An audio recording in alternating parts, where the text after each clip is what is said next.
आज का press conference का मुख्य उद्देश्य यही है कि हम आम पब्लिक को ये बताएं कि न्यूरो सर्जरी क्या होता है, ब्रेन से रिलेटेड बीमारियां क्या होती है, स्पाइन से रिलेटेड बीमारी क्या होती है और उसके क्या बचाव है, क्या उसके सर्जरी है, अगर है तो क्या यहाँ पे हो सकता है या नहीं। तो मैं आप लोगों के माध्यम से बताना चाहूँगा कि ब्रेन ट्यूमर या स्पाइन ट्यूमर ये काफ़ी ही गंभीर बीमारी है जिसका इलाज अभी तक यहाँ पे नहीं हो रहा था।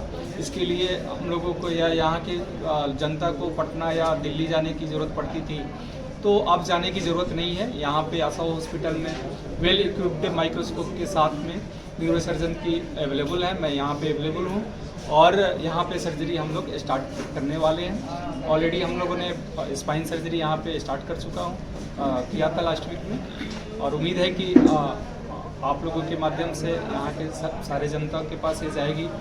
और ब्रेन ट्यूमर अगर होता है तो घबराए नहीं, तुरंत यहाँ पे आए और दिखाएं। इसका लक्षण क्या है सर? इलाज किया जाएगा सर लक्षण ब्रेन ट्यूमर का लक्षण जो है मेनली हेडेक से शुरू होता है। हेडेक सबके साथ होता है, ऐसा नहीं है कि हेडेक किसी को नहीं होता, लेकिन सारे हेडेक ब्रेन ट्यूमर नहीं होते हैं। ब्रेन ट्यूमर का जो हेडेक होता है वो काफ़ी सीवियर होता है, साथ साथ में उसमें वोमिटिंग स्टार्ट हो जाता है, किसी हाथ पाँव में कमजोरी भी साथ में आ जाती है या कभी कभी चमकी आ जाता है, जिसको हम लोग आम भाषा में मिर्गी भी बोलते हैं, सीजर्स बोलते हैं।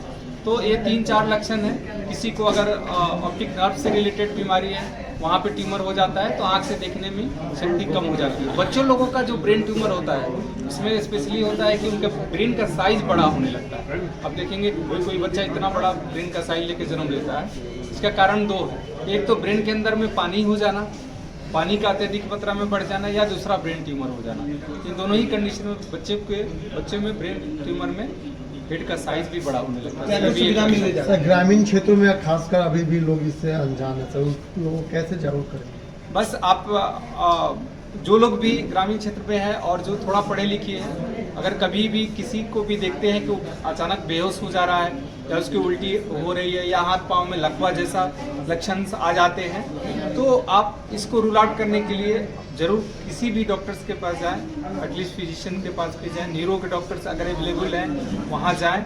वहाँ जाने से डॉक्टर साहब देखेंगे और उसके अनुसार से आजकल सीटी की व्यवस्था ऑलमोस्ट सारे ही सदर हॉस्पिटल में हो चुका है। हर एक डिस्ट्रिक्ट में एक सीटी स्कैन लग चुका है। एक सीटी स्कैन कर लेने से पता चल जाता है कि ब्रेन के अंदर में गांठ है, और फिर वहाँ जो भी डॉक्टर है अपने नज़दीक के न्यूरो के डॉक्टर के पास रेफर कर देते हैं। तो इससे क्या है कि आराम से पहचाना भी जा सकता है और उनका इलाज भी संभव है। Thank you sir.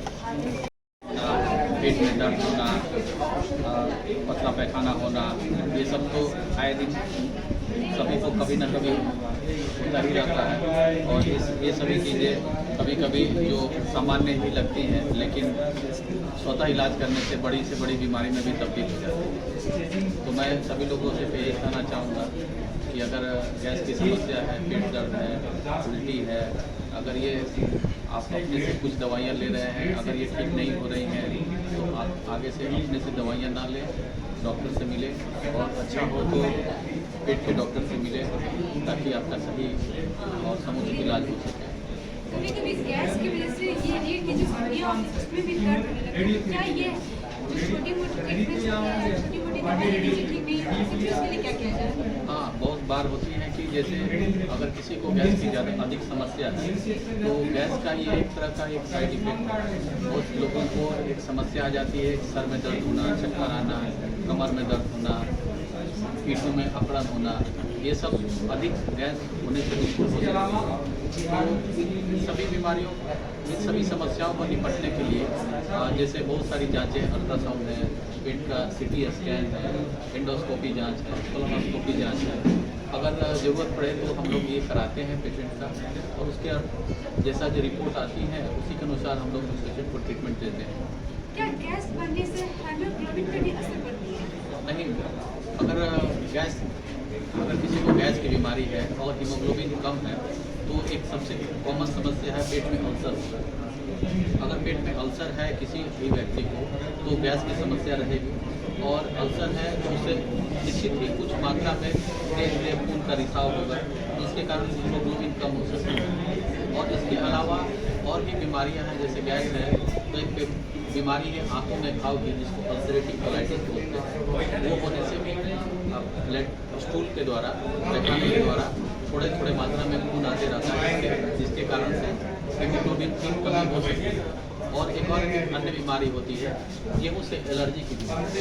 इस तरह की बीमारी में बिल्कुल खून की कमी आम बात है। अगर किसी को गैस है, खून की कमी है, वजन घट रहा है, थकान है, तो बिल्कुल उनको तुरंत गैस्ट्रो के डॉक्टर से मिलना चाहिए। पेट में जैसे आंतों में कैंसर की बीमारी, ये होने पर भूख न लगना, खून की कमी, थकान, कमजोरी, उल्टी होना, ये सब समस्याएं बिल्कुल हो सकती है। और अगर किसी व्यक्ति को इस तरह की समस्या है तो उनको बिल्कुल भी नजरअंदाज नहीं करना। अपेंडिक्स भी क्या गैस की वजह से ही होती है? नहीं, अपेंडिक्स की बीमारी तो वो एक इन्फेक्शन से होती है, उसका गैस से कोई लेना देना नहीं। की फैसिलिटी नहीं है, उनको हम लोग उनके ही चॉइस के अनुसार उनसे पूछते हैं कि तुम कितना दे पाओगे, हमारे स्टैंडर्ड चार्ज है, तुम कितना दे पाओगे। और रियली नीडी वो होता है।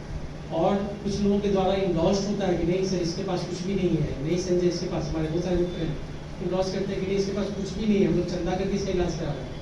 तो बोलते हैं कि तुम जो खर्च कर सकते हो, जितनी हिम्मत तुम करोगे, बाकी हम लोग हम करेंगे। तो एक लंदन पैकेज हो गया। और आयुष्मान की फैसिलिटी हमारे पास में है। आयुष्मान के द्वारा हम लोग यहाँ पे करीब 14 डिपार्टमेंट से लगभग 6000 प्रोसीजर्स जो सर्जरीज हैं उस तरह के लोगों को, इतनी बड़ी संख्या में बीमारियों को हम लोग जो है डील कर रहे हैं, जिसमें पेशेंट का कोई भी पैसा नहीं लगता है।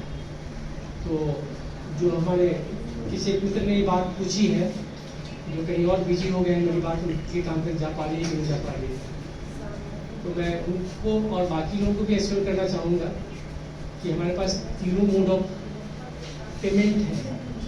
जो आप पेमेंट के लिए कंसर्न है, ट्रीटमेंट के लिए आप कंसर्न नहीं है, पेमेंट के लिए कंसर्न है, तो हमारे पास तीनों मोड ऑफ पेमेंट है। हम फुल पैकेजेस में भी जो हमारे स्टैंडर्ड रेट्स हैं उस पर काम कर रहे हैं। हमारे पास आयुष्मान के फ्री ट्रीटमेंट की फैसिलिटी है और 20 का कल्याण पैकेज है जो कि ये हॉस्पिटल बियर करता है अगर कोई अफोर्डेबल पेशेंट नहीं है तो। और उसके साथ भी जो हमारे स्टैंडर्ड रेट्स हैं, मैं उसके बारे में कहना चाहूँगा। पटना या गंगा उस पार के जो हॉस्पिटल्स हैं जो चार्जेस करते हैं, उसके लगभग 1/4 चार्जेस में डॉक्टर प्रदीप ने भी इस पर आश्चर्य व्यक्त किया, क्योंकि ये पारस में रह चुके हैं, काफ़ी लंबा अर्सा इनका बीता है पारस हॉस्पिटल में, जो कि पारस पायनियर है यहाँ पे कॉर्पोरेट हॉस्पिटल के रूप में।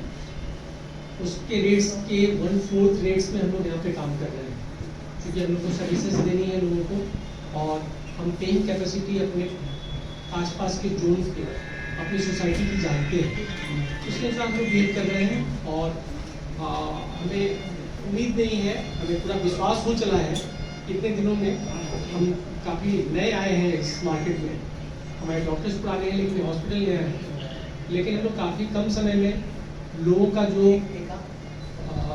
डिमांड है और उसके बाद का स्नेह जो मिल रहा है, पहले तो लोग हमारे पास नीड से आते हैं, उसके बाद उनका स्नेह मिल रहा है, तो मुझे लगता है कि हम लोग अपने मिशन में कामयाब हो रहे हैं काफ़ी हद तक।